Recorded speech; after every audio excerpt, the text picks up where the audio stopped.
Thanks for coming. I'm heartened by your interest in local history, which is really fascinating. There's the Wyoming Valley Massacre, which is the subject of tonight's talk, was in fact probably the largest Indian battle that took place in the United States of America. More American patriots, soldiers, and militiamen were killed in about the 30 minutes that the battle took place than in Custer's last stand. In fact, Colonel John Butler, the leader of the Tories at that time, claimed that they had taken 227 scalps on the afternoon of July 3rd. Colonel Zebulon Butler, the leader of the Patriots at that time, claimed there were 301 killed, all in roughly a 30 to 45 minute period on July 3rd, 1778. I suppose to start with, we should just review quickly, very briefly, because it's very complex, the history of the Wyoming Valley, or our area here. It includes the Lackawanna Valley as well. At the time of the battle, the population of the valley was roughly 3,000 individuals. It's a large settlement scattered over an area of about 30 miles, centering around the 5 major forts, well, 2 major forts and 3 stockaded homes, Forty Fort, Wintermoot Fort, Pittston Fort, Jenkins Fort, and Wilkes-Barre Fort.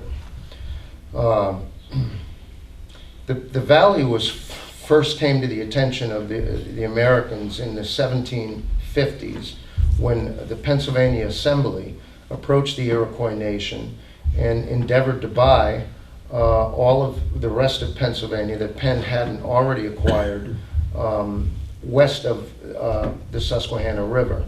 The Iroquois sold them all that land. The Pennsylvania Assembly also wanted to purchase the Wyoming Valley, which was not included in that purchase. Now the Wyoming Valley is the gateway. The Susquehanna River at that time was the gateway into the Iroquois Nation. The Iroquois Nation resided in New York State, across the entire length of the state. The Mohawk, the Seneca, the Tuscarora, the Oneida, the Onondaga, and the Cayuga, all spaced roughly across the state of New York. The Susquehanna River they considered the gateway. At Tioga, Athens, present-day Athens, was the gateway into the Iroquois country. So they refused to sell the Wyoming Valley to the Pennsylvania Assembly in 1774. 6 days later, they turned around and sold it to the Susquehanna Company, which was a Connecticut company that endeavored to purchase the Susquehanna lands in northeastern Pennsylvania. They sold it to them. 1754, of course, is the beginning of the French Revolution, which lasts, or excuse me, the French and Indian War, which lasts, of course, up until 1762. So no settlement took place of any substance. It was explored a little bit by the Connecticut settlers, but nobody settled in there. 1763, some Connecticut settlers came down there. They were attacked by warriors from Pontiac's rebellion, which rose up after the French and Indian War, because Pontiac had assumed that the British were going to take care of the Western Indians, etc., etc., and so began raiding. A chief named Bull, Chief Bull, came in and raided the Susquehanna settlements around Wyoming around that time, 1763. In 1769, more settlers came down. By that time, the Iroquois had turned around and sold the same lands to Pennsylvania, to the Pennsylvania Assembly.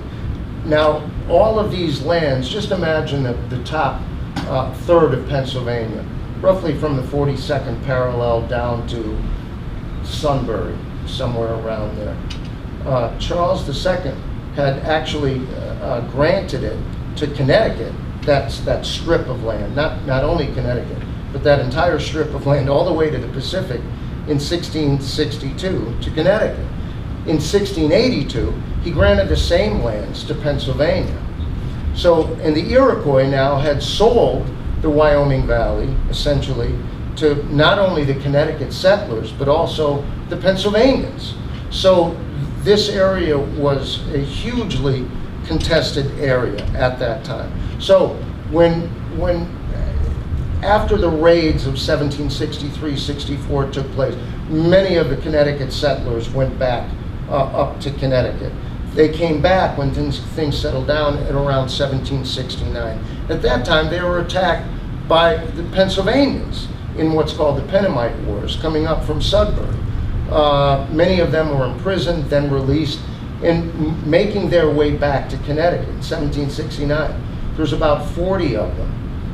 They run into another 40 settlers coming down from Connecticut and decide to turn around and come back into the Wyoming Valley. I know it sounds rather complex, but we're just trying to give you an idea of what was going on here. So you not only had Indian raids and all the rest of it and the remnants of the French and Indian War going on, but you also had Connecticut settlers and Pennsylvania settlers fighting each other, killing each other, large battles, imprisoning each other's, et cetera, et cetera.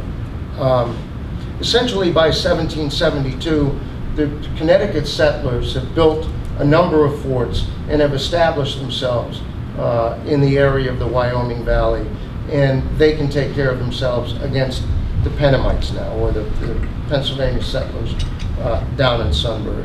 So things are rather peaceful from, say, 1772 until 1775, when the Revolutionary War breaks out, which brings us now to the Wyoming Valley and this particular battle that took place during the Revolution.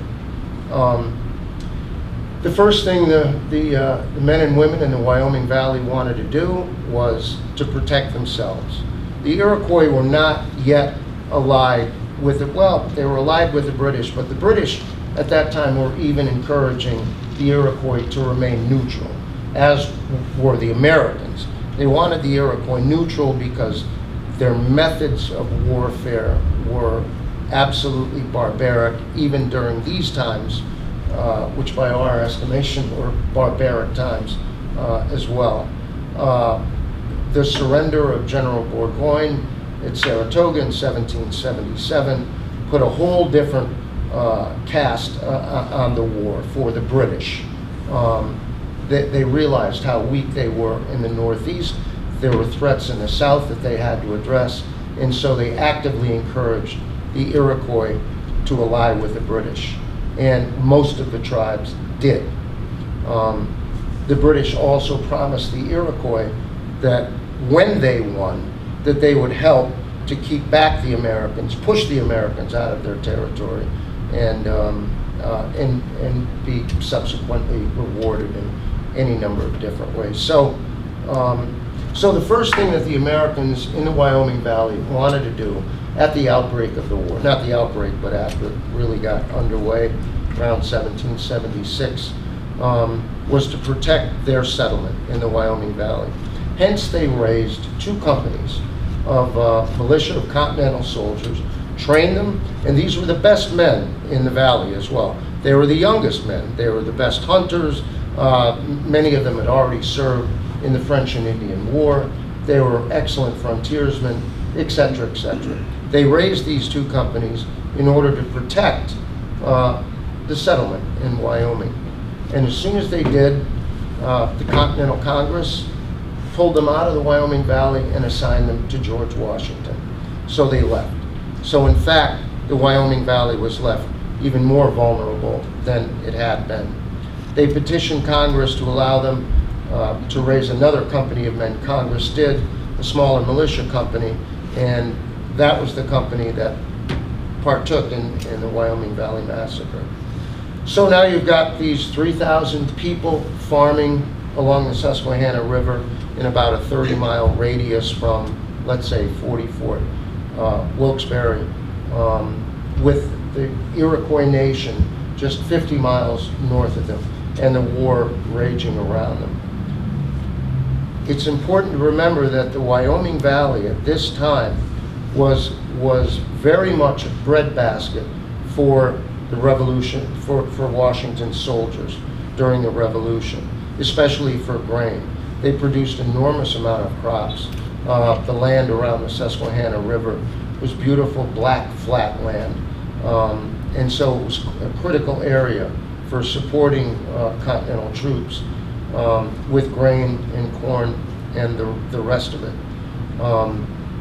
However, their position along the Susquehanna River, on either side of the Susquehanna River, at that time, they were among the westernmost settlements in America at that time. They were literally on the frontier.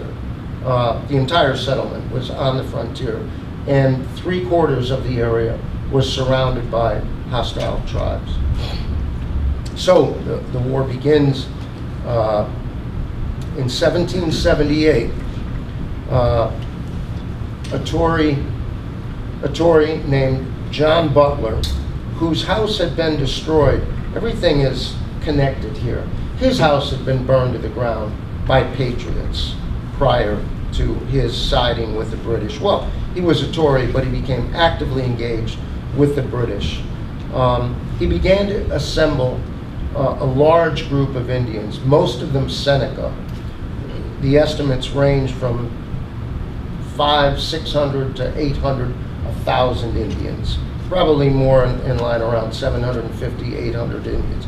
Again, all the reports vary. There's many different interpretations throughout the historical record of what took place here, how many people were involved, etc., etc. But suffice it to say that roughly about 750 Indians and about 350, 400 Tories, loyalists to the British Crown, began assembling at Fort Niagara and then later at Tioga, present-day Athens, in order to attack the Wyoming Valley, because it was such a large settlement, because it was so exposed, and because it was a crucial production area as far as foodstuffs went for the Revolutionary armies of George Washington.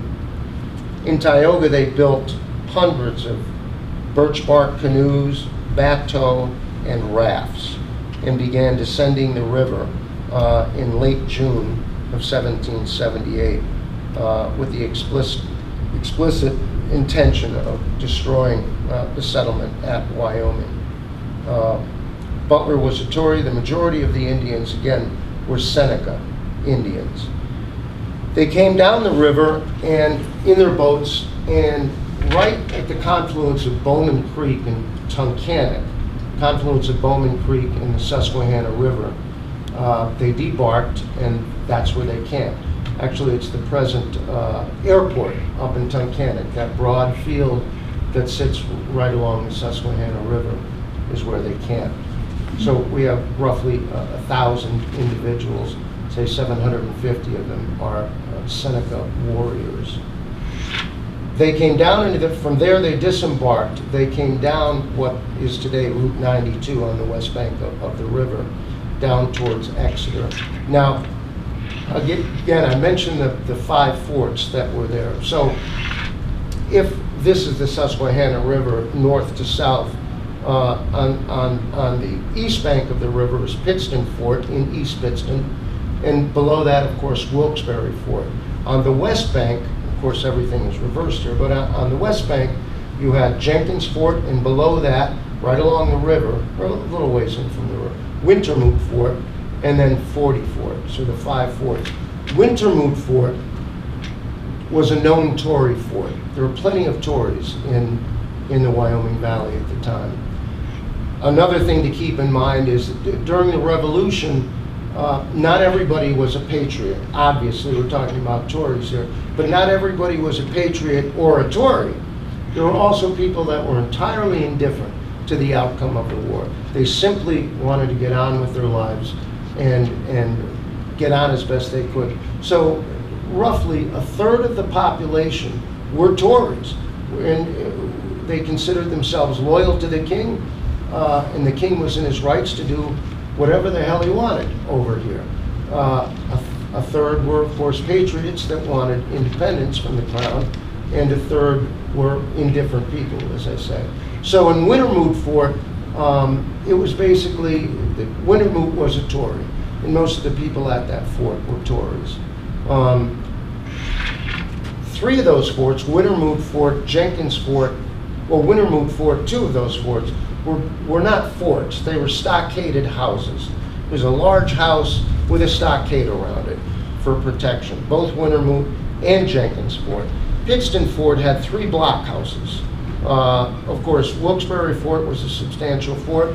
And 40 Fort, where right outside of 40 Fort is where the battle will take place, had between 35 and 40 cabins inside the fort and their own well. In addition to that, which was a great thing. So here come the Indians and Tories, basically coming down 92, which then turns into Wyoming Avenue in Exeter and Wilkes-Barre, Exeter and 40 Fort. The date's June 30th, something like that. There have been reports in the forts. Everybody is gathered in the forts now because there have been reports of Indian raids here and there, this house burning up there, this. Some people are saying that they've seen the Indians, but there's no real intelligence about how many Indians there are, how many Tories there are, anything like that. But most of the people have gathered into the forts, and a lot of them on the west bank of the river in 40 Fort, because it was such a substantial place. For about 30 miles around, people left their homes and farms and gathered there, and others, of course, over in Wilkes-Barre. On June 30th, 13 boys and men go out to tend to their crops. Was it Harding? I forget, between Harding and Hartley. And anyway, they were tending to their corn on the bank of the river when they were attacked by Indians. 8 of them were killed. 3 or 4 got away. They reported back to the fort that they had been attacked. The next day, about 200 or 300 American patriots, militiamen, and some regular army left 40 Fort, went marching to the spot where the Hartleys had been attacked. They surprised 2 Indians there. They killed them, obviously, and they mutilated the bodies, or so we're told. Hiding in the bushes, or again, here's the report, hiding in the bushes was the mother of one of the Indian braves that were killed and mutilated that day by the party. And she comes into the story later on, Queen Esther. And the Indian's name, her son, was Gusinj. I think that's how it's pronounced. So the first substantial attack has taken place. Everybody's aware that there are Indians now. It's July 1st. And the men begin to discuss what to do. But again, they have no real intelligence about how many Indians are out there or anything like that. So July 2nd, this force of Tories and Indians approaches Wintermoot Fort and then Jenkins Fort, the 2 stockaded houses on the west side of the river, and compel their surrender. Wintermoot gave up quickly, Tories there. Jenkins was outnumbered. There was only a dozen people, 2 dozen people in the fort. It was only a stockade. They surrendered. The next day, on July 3rd, John Butler, the leader of this expedition and the Tories, sent a message to Zebulon Butler, they obviously were not related, into 40 Fort, demanding their surrender on very good terms. Surrender all Continental soldiers, all the supplies, and basically we'll let you live. And I'll control the Indians, and you'll be able to keep your property. That's the morning of July 3rd. In the meantime, imagine these men on the ramparts of 40 Fort now, where they've been standing for days looking out across the river and up to where their homes are along the river, to the north and to the west. And all they're seeing is smoke pluming up into the air. and they know that these are their homes and their farms that are being burnt to the ground and their livestock being slaughtered. And when you consider what they've gone through in the 20 years prior to this moment, it's got to be irksome, to say the least. The men want to go out and confront the Indians. They begin to talk. There's some reports that there was substantial amounts of whiskey in the fort. In fact, seven barrels. Zebulon Butler and Nathan Dennison, both colonels, the leaders of the fort, they were in command, tried to get the men to hold back. There were reinforcements coming. They had petitioned George Washington to release those 2 companies of soldiers to come back and relieve the fort. Washington sent them, but they were still about 40 miles away. They really didn't know when they would arrive, but Dennison and Zebulon Butler insisted that they wait for the reinforcements to come. However, other men in the fort began pushing to, let's defend ourselves, let's defend our homes, etc., etc. Let's march out there and confront these savages and these traitors.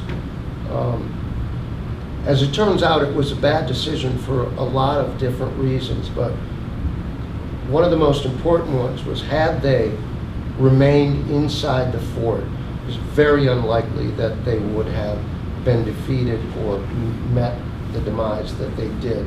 It was a strong fort. They had a well. They had plenty of supplies in there, but they didn't know whether or not the Indians and the Tories had a cannon. If you had a fort back then with pickets up to 12 feet high, even higher, in a clear field of fire all around it, and they did there, they had up to 100 yards of cleared space around that fort, with the river to their east, of course. They could have, it's no doubt they could have withstood an assault. One reason in particular why they could have withstood an assault is that Indians at that time, they were notorious for hating siege warfare. They were very impatient. They wanted to get to their enemy and kill him and get it over with. They didn't like siege warfare at all. Boonesboro is a perfect example of that. Happened at the same time. At Boonesboro, they didn't leave the fort. They left it to parley for a day, but after that, they closed the doors. The Indians attacked along with the British for days. They even tried to tunnel underneath the fort. They gave up and left. Most likely that's what would have happened at Wyoming had they not marched out. However, when you start throwing words out like cowards and this and that, the men were compelled. Dennison and Butler changed their mind, and they said, okay, let's go out. About 400 men marched out of 40 Fort at about 2 o'clock in the afternoon on July 3rd, 1778. They marched again up what is today Wyoming Avenue, about a mile, and they came to a place called Abraham's Creek. And there they set up a defensive line. It was a very good area for defense. And they began discussing what to do again. Well, again, the other men pushed them to move forward. Let's confront this. Also in the distance, at this time, they could see the Indians had put fire to Wintermoot's Fort and Jenkins Fort. The plan was to convince the Patriots that since they were burning these forts, which they had taken the day or two before and could have stayed in as their headquarters and continued to raid around the area, since they had put them to the torch, that clearly they were moving out of the area. So they began to move up Wyoming Avenue in column, I think 4 abreast. And the tune they were playing was St. Patrick's Day in the Morning.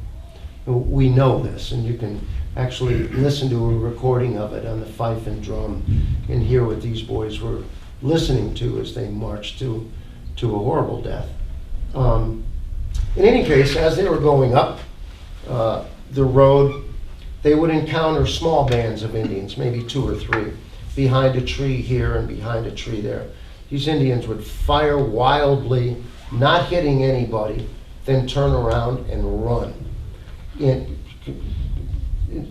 clear sight of the Patriots marching up the road.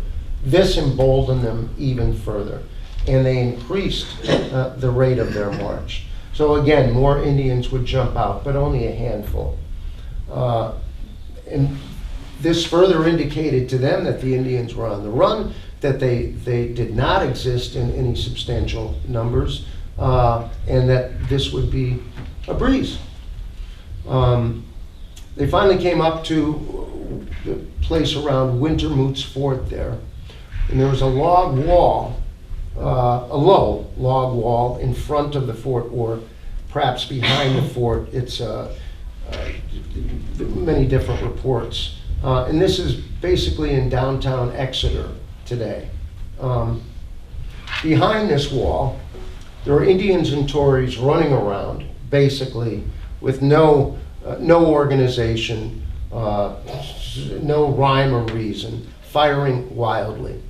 The Americans deployed, Susquehanna River here, a swamp over here, the wall right in front of them, the log wall, in a large field. And they deployed on the right. Butler was on the right, Denison was on the left, in a line, and began marching towards the log wall. What they didn't know was that the Indians in a swamp over here, the Indians were secreted in this swamp over here and over here by the river as well, behind some heavy brush and trees. And what they were seeing in front of them was simply a diversion. The great smoke and fire coming out from the burning fort, and perhaps 100 or so crazy Indians running around to no purpose behind the wall. They fired one volley at the individuals behind the wall, reloaded, marched another 10 paces forward, fired another volley, reloaded, marched another 10 paces forward, and fired a third volley. Now, if you know what black powder weapons do, and these are 400 muskets going off at the same time, they produce an enormous amount of smoke. If I had my Kentucky long rifle here and fired it once, it would fill half this room with white smoke. You couldn't even see through it. After they fired their third shot, the Indians attacked from either flank. So you've got hundreds of Indians coming at them, and the Indians and the Tories in front of the wall also jumped the wall and charged them. Their muskets are empty now. Continental soldiers and certainly militia did not have bayonets. The British had bayonets. We didn't have them. Later on in the war, they began to get issued, but we didn't. Certainly the militia and the people in the Wyoming Valley did not have bayonets. So their muskets are empty, and they're surrounded on 3 sides with the Indians charging them. They held them off for a while, and they kept their order. So imagine now you've got this line of men in a straight line with being charged on either flank and forward. The mass of Indians were over here in the swamp, charging them. Denison gave an order. In the order, we think the order was fall back and oblique, which means the left part of the line and the right part of the line here. He was trying to tell the left end of the line to fall back and oblique on a 45-degree angle, 90-degree angle, to the regular line. In other words, to shift their attention here instead of here. Some people on the right, and many of the men in Denison's command, misinterpreted the order, whether willfully or otherwise, as being fall back and retreat, not oblique. So with the Indians firing at them and charging and everything else like that, the lines completely fell apart, and it became a general rout. So you've got 400 colonials now, all trying to make their way down this one road, to get out of that field and being pursued by the Indians and Tories all the way. It's called the Wyoming Valley Massacre because so many were killed in it. But it wasn't a massacre, it was a fair fight, and they won. Their tactics and their strategy was brilliant. And they won the fair fight, and they pursued their enemies. They gave no quarter, which no one expected. The Indians never, or very seldom, gave quarter. And as I said earlier, over 301 were reported dead out of the initial 400. Butler reported eight dead and 4 wounded, or 8 wounded and 4 dead. The ratio was way off. So it was a route back to the fort, which is, again, 4 miles behind them. Had they stayed at Abramson Creek, they could have fallen back to the fort instantly. Within 10 minutes, they all could have been back. So the stories of the individual incidents that took place during the rout and the subsequent massacre, it is the appropriate word, although inaccurate, there are many. To give you an idea of the animosity between Tories and Loyalists, there was one man who was retreating, and he ran into the Susquehanna River, and he got up to about his chest when it occurred to him that he couldn't swim.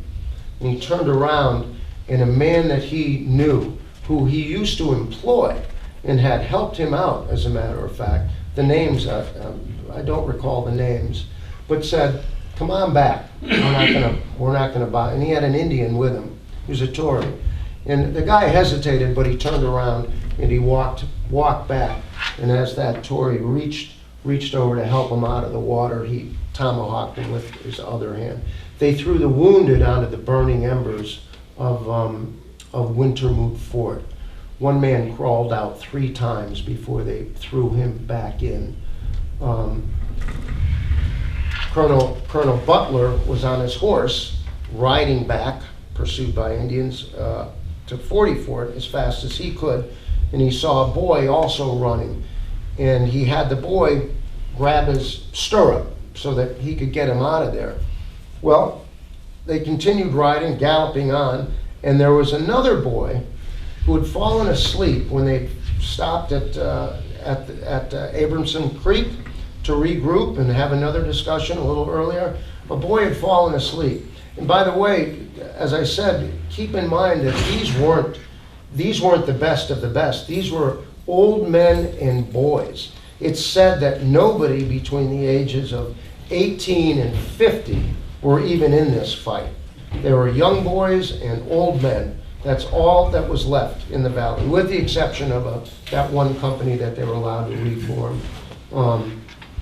So as Butler's riding up with one boy already holding on to his stirrup, and Indians chasing him, one Indian in particular was getting very close. This boy was leaning against the fence, and he was just waking up as this was all going on, and Butler yelled to him, "Is your gun loaded?"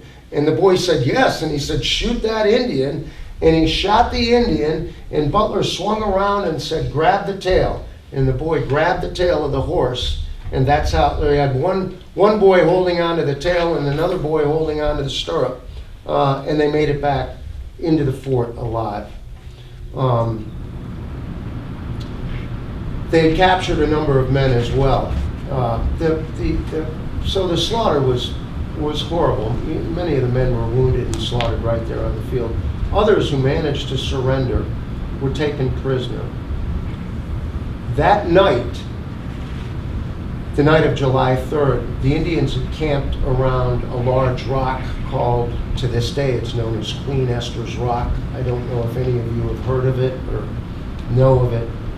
But what happened there was 19 prisoners that they had captured that day were basically given over to Queen Esther, who had lost her son and watched him mutilated on the 1st of July.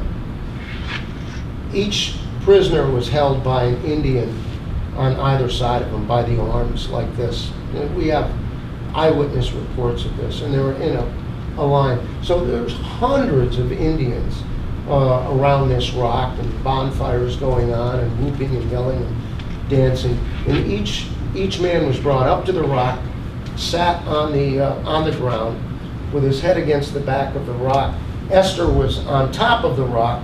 They say she was naked from the waist up, wielding a huge war club, and dancing and screaming and this and that. And as the men were brought over and sat down, she grabbed them by the hand and just bashed their brains out. One guy, perhaps two, but one guy saw this happening to his fellow captives. He was in line, and it was just like an assembly line. And he decided to try and make a run for it. And he broke free of the two Indians and actually managed to run through this crowd of Indians and run the fields over to the Susquehanna, dive in, and he escaped. And it's why we have eyewitness accounts of what happened at that rock that night.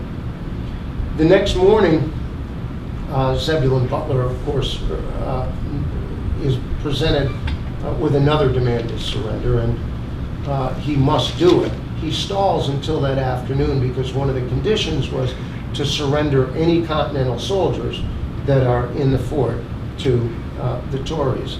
And he doesn't want to do that, obviously, and he allows them to escape. The Indians enter the fort with John Butler in command, and they sign the surrender.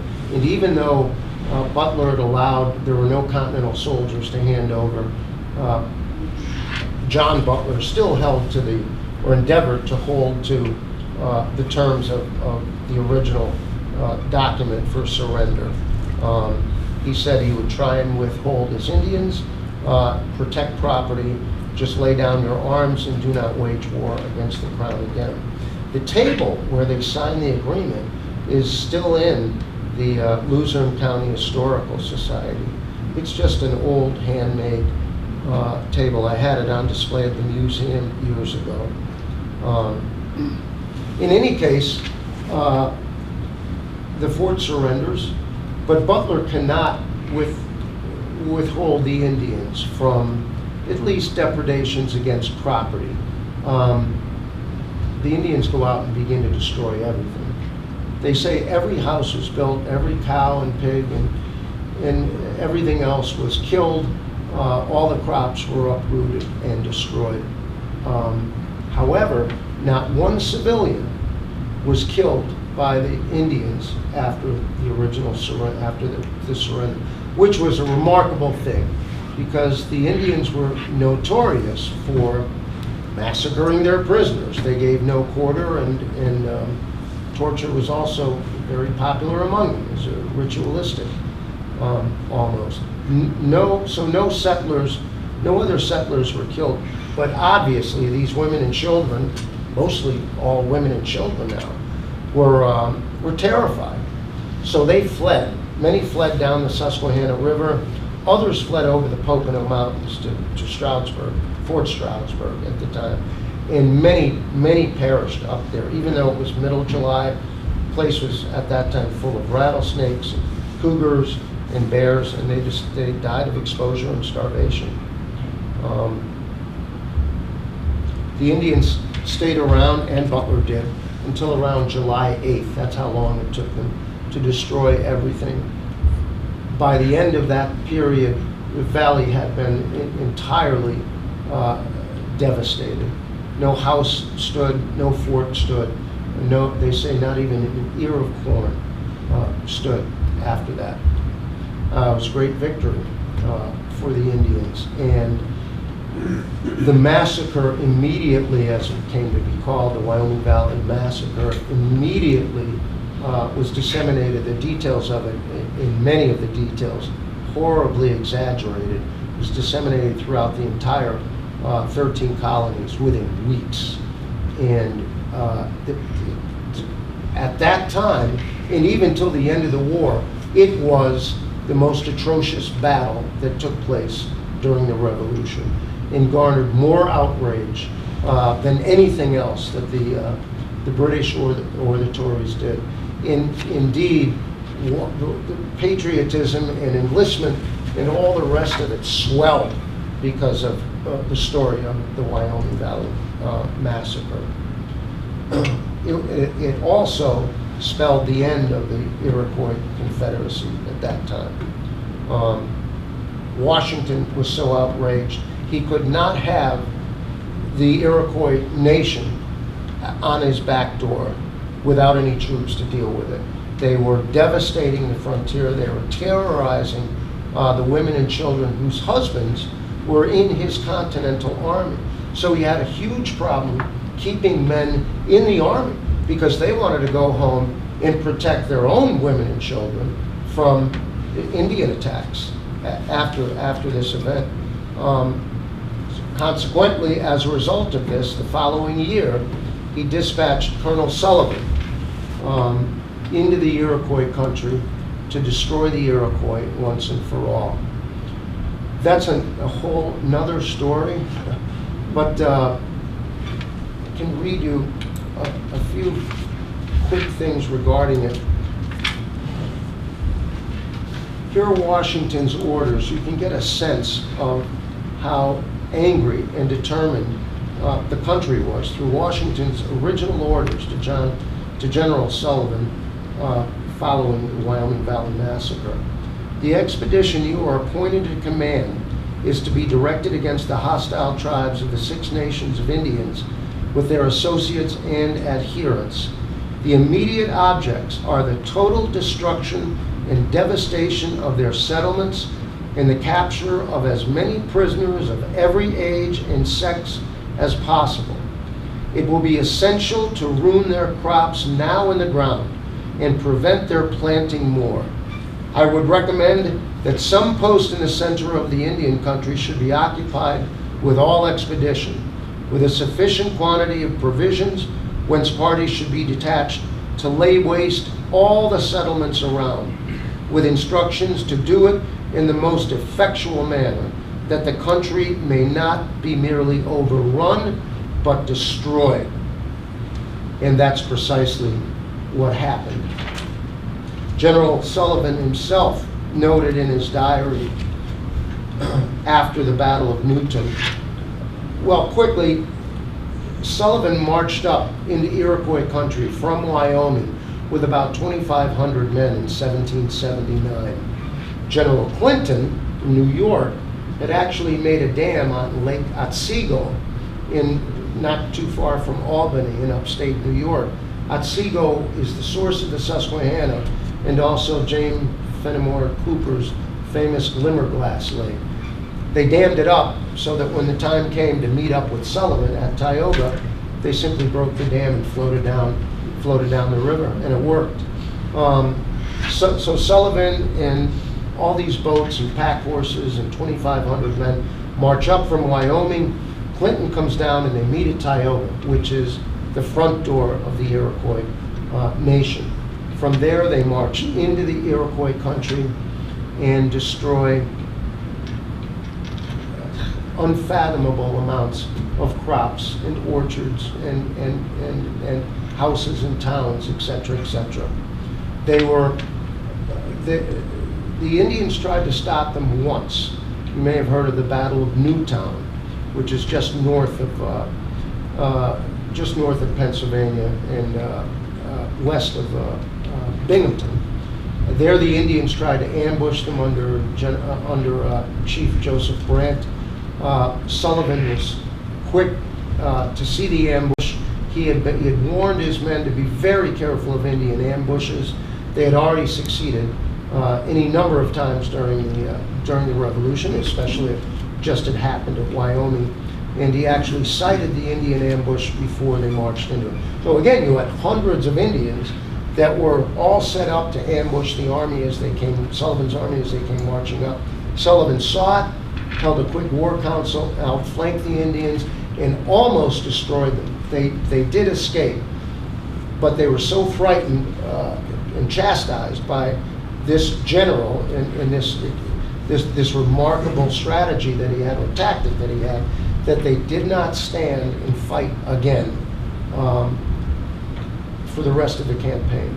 So basically, Sullivan had an open pass into Iroquois country, and his men devastated it. After the Battle of Newtown, they were spent, although the Sullivan army did not move from its encampment at Newtown that day, they hardly had what might have been called a day of rest. To the contrary, it was an exhausting day. From early morning until late evening, the whole army was busy destroying crops and houses in yet another town. The size of the crops were incredible, and hardly a man in the army was not amazed at them. Ears of corn 20 inches long or more, growing on stalks as high as 18 feet, were not uncommon. Pumpkins and squashes grew to enormous sizes, some of them weighing as much as 80 pounds. The potatoes were very large and firm and of excellent quality, and the beans, turnips, cucumbers, watermelons, parsnips, and other vegetable crops were commensurately fine. They continued on up into the country, destroying these crops and these homes everywhere they went. In the end, they completely destroyed the Iroquois homeland and all their infrastructure. However, it did not end the raiding parties. It did not stop the Indians from making war against the Americans. That continued, but certainly not on the scale, of Wyoming. After Wyoming and after Sullivan, they wrote that still, everywhere throughout the frontier of New York and Pennsylvania, settlements were being hit and destroyed. In the Mohawk Valley and the Valley of the Schoharie, southward from there in the area of Susquehanna, at settlements downriver from Wyoming, all the way to Sunbury, and in the area of Fort Pitt and the rivers above it, the Monongahela Valley southward and the Allegheny northward. Destruction was rampant, though everywhere on a relatively small scale. Isolated homes, barns, and mills were being burned, and individuals being shot from ambush or their families attacked in their homes. After Sullivan's march, however, the Indians themselves were not destroyed. Only a mere handful had been killed in the campaign and at Newtown, but others were destroyed that were of immeasurable importance to them. Their towns were destroyed, nearly 50 of them consisting of about 1,200 houses, in each which 2 or 3 or more families had lived. Their corn was destroyed, nearly 200,000 bushels of grain they most needed to subsist. Their vegetables were destroyed, nearly 50,000 bushels of crops they had to have to live.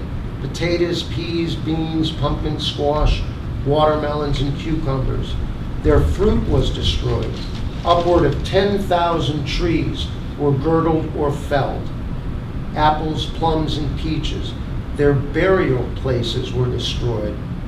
The graves of their fathers and sons, mothers and daughters had been opened and ransacked, and the bones scattered.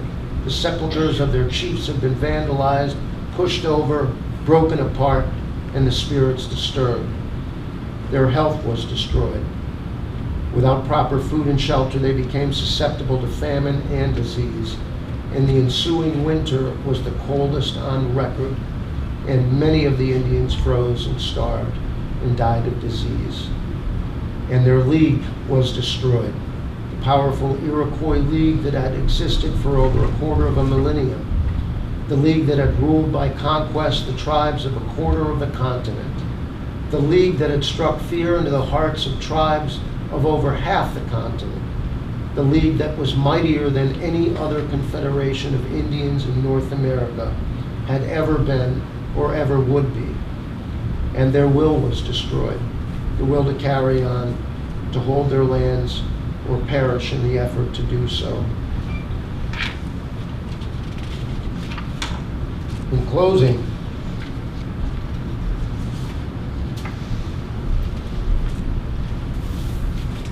I just just like to read a piece by Washington Irving, as well as George Catlett, about the outcome of the Sullivan campaign, which was, of course, a direct result of the Wyoming Valley massacre. The white man comes pale as dawn, with a load of thought, with a slumbering intelligence, as a fire raked up, knowing well what he knows, not guessing but calculating, strong in community, yielding obedience to authority, of experienced grace, of wonderful, wonderful common sense, dull but capable, slow but persevering, severe but just, of little humor but genuine, a laboring man despising game and sport, building a house that endures, a framed house. He buys the Indians moccasins and baskets, then he buys his hunting grounds, and at length forgets where he is buried and plows up his bones. And here town records, old, tattered, time-worn, weather-stained chronicles, contain the Indian sachem's mark, perchance, an arrow or a beaver, and the few fatal words by which he deeded his hunting grounds away. Or if perchance some dubious memorial of them should survive, it may be in the romantic dreams of the poet, to people in imagination his glades and groves, like the fauns and satyrs and sylvan deities of antiquity. But should he venture upon the dark story of their wrongs and wretchedness, should he tell how they were invaded, corrupted, despoiled, driven from their native abodes and the sepulchres of their fathers, hunted like wild beasts about the earth, and sent down with violence and butchery to the grave, posterity will either turn with horror and incredulity from the tale, or blush with indignation at the inhumanity of their forefathers. We are driven back, said an old warrior, until we can retreat no farther.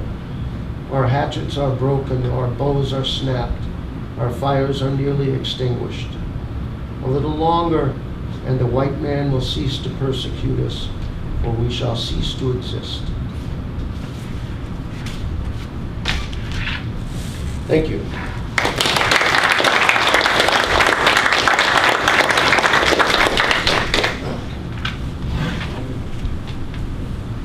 Questions, difficulties, inquiries, dispositions?